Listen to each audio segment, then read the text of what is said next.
क्यों रो रहे हैं आप? क्या हुआ? पता नहीं रूस और यूक्रेन क्यों लड़ रहा है। तो हमारा भाई डॉक्टर की पढ़ाई करने गया था रसिया। दोनों अच्छा, चिंता दोनों मत फंसे कीजिए, हुए हैं। रोइए मत, काम कीजिए, काम कीजिएगा तब तो पैसा मिलेगा। आप रोइए मत। हम मना करते थे कि वो मत पढ़ाई करने जा, लेकिन आप कहता लोग था कि आप लोग ड्यूटी छोड़ करके, अरे ये तो रो रहे हैं, क्या हो गया? सर, क्यों रो रहे हैं? मेरा इनको भाई चिंतित पढ़ाई है करने के लिए सर कि रूस हमारे जो देश में जो यूक्रेन गया था। यूक्रेन और अरे एक रशिया- आदमी बताइए क्या हुआ, क्यों रो रहे हैं ये? चिंता है इनको कि यूक्रेन और रशिया जो लड़ रहा है, हाँ हाँ, उसमें तब तक तो सैनिक लड़ रहे थे, तब तक कोई दिक्कत नहीं था। पर अब जो है वो परमाणु बम गिराने की जो बात, उन्हीं पे इनको टेंशन हो रहा है कि जब तक तो सैनिक था, अब उस पे है कि अब परमाणु बम गिरेगा आप- तब तो आम आदमी को भी दिक्कत होगी आपके उससे। कौन है यूक्रेन में? सर, पढ़ाई गया था वहाँ पढ़ने के लिए। कौन सा पढ़ाई पढ़ने गया डॉक्टर भाई? की पढ़ाई करने हम मना करते थे सर। तो कोई क्यों बता- यहीं पर आप उसको पढ़ाते इंडिया में, यूक्रेन क्यों भेज दिए? कोई बता दिया कि वह रसिया की लड़की बहुत सुंदर होती है, इसलिए अरे पढ़ाई नहीं करने क्या का, आप शादी भी नहीं न गजब करने किए हुए हैं।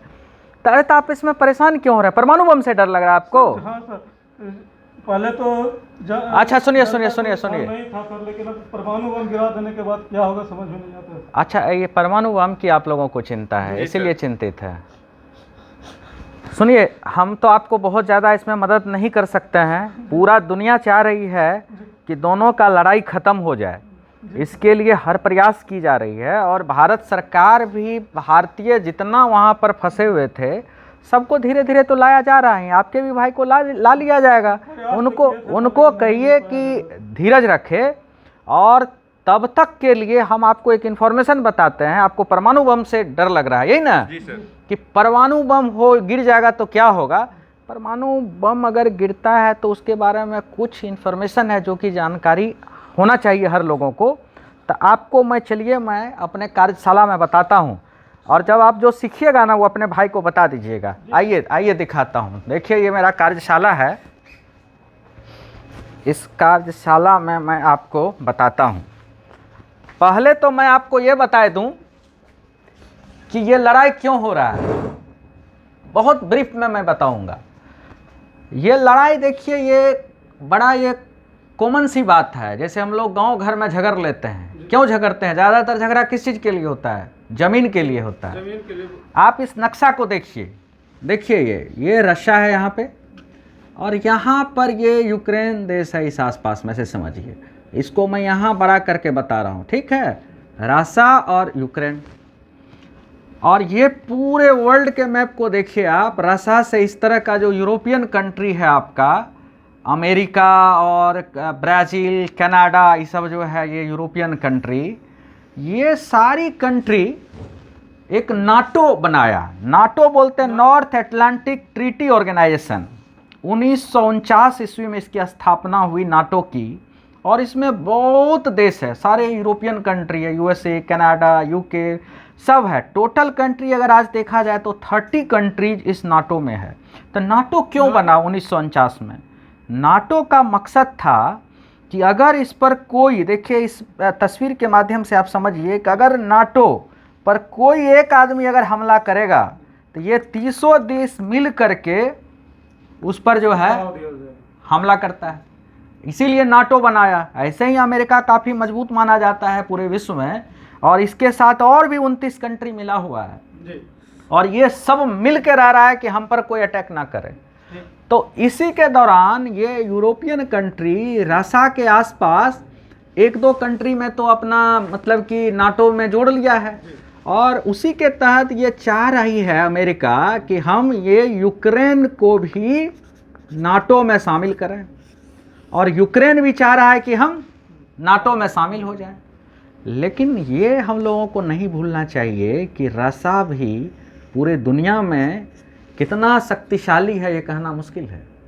तो अगर अमेरिका नाटो में यूक्रेन को शामिल कर लेता और अपनी सैनिक यहाँ रखने लगेगा, क्योंकि नाटो में मिल गया तो अमेरिका कभी भी यहाँ पर आ सकता है, तो इससे रशिया की सिक्योरिटी का सवाल है। और ये डर रहा है कि यहाँ पर अगर अमेरिका आ जाएगा तो हमेशा जो है इसको इस सारे एरिया से खतरा है। तो रशिया नहीं चाहता है कि यूक्रेन नाटो में मिले, ये विवाद का वजह है। और रशिया चाह रहा है कि हमको बाद में अमेरिका हमारे लिए खतरा साबित होगा, इसलिए अभी हम इसको नाटो में ना शामिल होने दें, और नाटो नाटो वाले या कोई भी यूक्रेन को अगर साथ देता है तो हम अभी ही निपट लें। तो ये मुख्य मुद्दा है। और जमीनी लड़ाई लोग भाई भाई में लड़ जाता है, तो ये तो देश की बात है। और सिक्योरिटी के मामले में कोई भी कंप्रोमाइज नहीं करता है। तो ये आपका जो पहला सवाल था कि लड़ क्यों रहा है, लड़ने का ये वजह है। अब दूसरा चीज जो है, अगर जैसा आप बताए कि सैनिक का जो हो रहा है लड़ाई आपस में जो उसके लड़ रहे हैं, उससे आम आदमी को कोई नुकसान नहीं होगा, ये आपको जानना चाहिए। और अगर खुदा न खास्ते, जो कि प्राय हर न्यूज़ चैनल पे अभी दिख रहा है कि परमाणु बम गिर जाएगा, परमाणु बम गिर जाएगा, तो पहले तो हम लोगों को जानना चाहिए कि इसकी संभावना ना के बराबर है, परमाणु बम ना गिरेगा, क्योंकि दुनिया जो है सारे के लिए ये खतरा का विषय बन जाएगा अगर कोई परमाणु हमला होता है तो।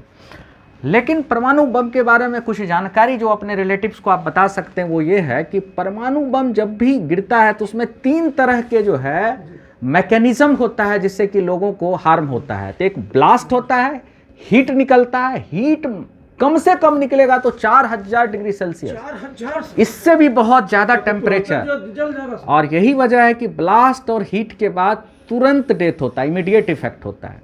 और तीसरा इफेक्ट है रेडिएशन, इसका प्रभाव लंबे समय तक रहता है। और ये जो रेडिएशन है ये हवा के साथ हर जगह पे जा सकता है, जैसे हवा धुआं जितने जगह पे जाता है उतने जगह पे जाएगा और पता भी नहीं चलेगा, और जहां जहां जा रहा है हर किसी को डैमेज कर रहा है। इसीलिए ये जो है रेडिएशन जो है बहुत खतरनाक है।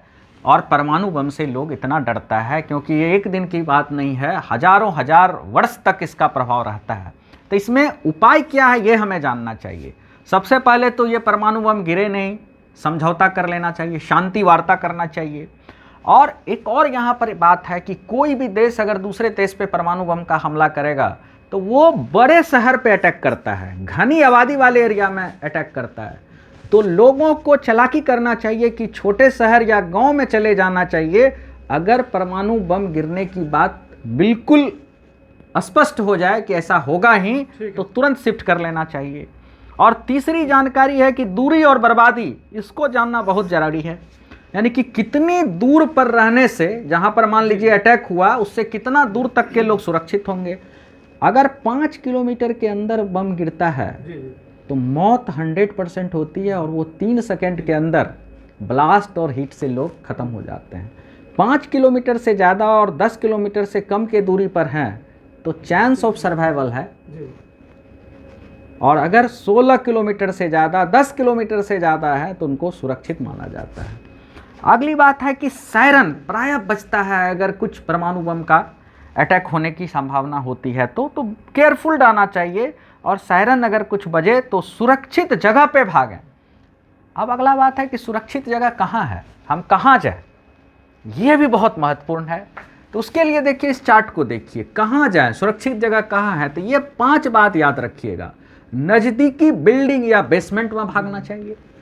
और कैसा बिल्डिंग हो, ब्रिक या कंक्रीट का बना मकान होना चाहिए, उसमें प्रिफरेबली भागना है। और जैसे ही आप मकान में जाएं या बेसमेंट में जाएं, उसका दरवाज़ा खिड़की पूरी तरह से बंद कर दें।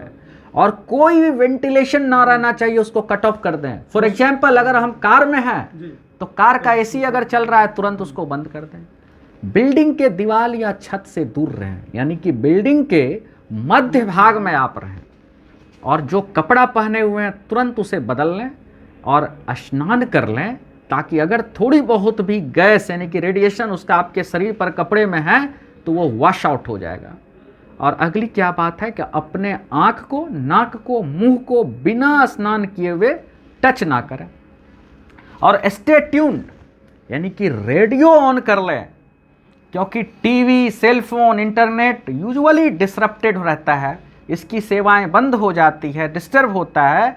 तो रेडियो जो कि बैटरी से चलता हो उसको ऑन करके निर्देश सुनते रहें, क्योंकि आप रेडियो एक सहारा, अगर आप कहीं छुपे हुए हैं बेसमेंट में तो अथॉरिटी जो है आपकी, सरकार जो है, ऑफिसर्स जो है, वो प्रायः रेडियो पे सूचना देती है कि कहाँ पर हम इवैक्यूएट कर रहे हैं, किस एरिया में आप आ जाओ, या आप छुपे रहो या निकल जाओ।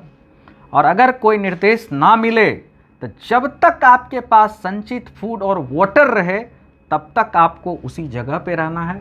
और कम से कम 24 से 48 घंटे तक ज़रूर इंतज़ार करें ज़रूर कोई सूचना जो है सरकार के तरफ से हेल्प करने वाले मेडिकल रेस्क्यू टीम से मिलती है। और अब है कि 24 से 48 घंटे तक आपको कहीं पर वेट करना है, तो इसके लिए क्या है कि मेडिकल किट आपके पास रहना चाहिए। कोई एक परमाणु बम के हमला के बाद जो है जो गाइडलाइन है वो कैसा किट होना चाहिए, क्योंकि आपको 2-3 दिन हो सकता है जिंदा रहने के लिए कुछ चीज़ों की आवश्यकता पड़ेगी। तो लाइफ सेविंग किट बोलते हैं इसको। तो उसमें आप सबसे पहले तो आइडेंटिटी कार्ड रखिए, क्योंकि कोई इवैक्यूएट करने आएगा तो वो आपसे पूछेगा कि भाई आप दुश्मन के आदमी हो या हमारा आदमी हो, तो आइडेंटिटी कार्ड रखनी चाहिए। दूसरा, मेडिसिन रखनी चाहिए कुछ, जैसे पैरासीटामोल, सेट्रिजिन, ऑन्डेंसिट्रॉन उल्टी के लिए होता है, रेनिटिडिन, ORS पाउडर। और ये पोटासियम आयोडीन बहुत महत्वपूर्ण है, क्योंकि रेडिएशन से जो बचाएगा आपको, ये पोटासियम आयोडाइड का टैबलेट बचाता है। और फर्स्ट एड किट जो कि बहुत सारे वीडियो में मैं बताया हूँ, वो भी आप अपने बच्चे को भेज दीजिएगा, जैसे कि बैंडेज, एंटीसेप्टिक लोशन, एस्प्लिन, एनाल्जेसिक, ये सब रखना चाहिए। और फूड और वाटर ये प्रचुर मात्रा में 2-3 दिन का आपको ये मेडिकल किट और जो आपने बना रहे हो बैग में रखना चाहिए। और बैटरी ऑपरेटेड रेडियो रखना चाहिए, एक्स्ट्रा बैटरी भी साथ में रहना चाहिए। टॉर्च रखना चाहिए, क्योंकि बिजली जो है आपकी चली जाएगी। और एक्स्ट्रा क्लोथ्स रखना चाहिए, मास्क रखना चाहिए, कुछ पैसे रखने चाहिए। अगर आपको इवैक्यूएट करके कहीं दूसरे पड़ोसी देश में ले जाया जाता है या सुरक्षित जगह ले जाया जाता है, तो पैसे की आवश्यकता आपको पड़ सकता है। और एक ये चीज़ आप जानिए कि प्रायः ऐसा फोटो आप देखते रहते होंगे, अचानक जो कि हिरोशिमा पे हुआ था, या जो भी आप परमाणु बम का जो आप वीडियो देखेंगे, अचानक देखता है कि बूम करता है, गया और अचानक इस तरह से फैल जाता है। तो वो जो गिरता है, इसको हम लोग फॉल आउट बोलते हैं। और ये फॉल आउट बहुत खतरनाक होता है। ये रेडिएशन, हीट, ये सारे इफेक्ट से लोगों को तुरंत मारता है। और रेडिएशन तो खैर लंबे समय तक प्रभावित करता है। तो इस फॉल आउट से बचाने के लिए हमें बोरिक एसिड रखना चाहिए, जो कि आप छिड़केंगे तो ये फॉल आउट से बच पाएंगे। तो आपके किट में अगर हो सके तो वहाँ पर जहाँ पर कुछ जगहों पर बोरिक एसिड भी रखवाना चाहिए। तो मोटा मोटी यही है, यही सावधानी है। अगर आप इतनी सारी बात आप अपने बच्चे को कह देंगे फ़ोन करके, और घबराना नहीं है, उनको जितना जल्दी हो सकेगा, हमको विश्वास है कि वो उसको आप सुरक्षित आप तक वो आ जाएगा आपका बच्चा। और तब तक के लिए ये जानकारी उनको दे दीजिए। और यही एक तरीका है जिससे कि लोगों को कम से कम साइकोलॉजिकली जो है पैनिक नहीं होएगा आपका बच्चा। और आपके बच्चे के साथ जितने भी लोग हैं सबको कहिएगा कि ये सारे स्टेप्स का पालन करें। ठीक है ना जी? धन्यवाद सर, आप बहुत बढ़िया से उपाय दिए हैं, सुझाव दिए हैं, जो फोन से अभी हम अपने बिल्कुल बिल्कुल बिल्कुल बिल्कुल बिल्कुल बिल्कुल। Thank you thank you thank you.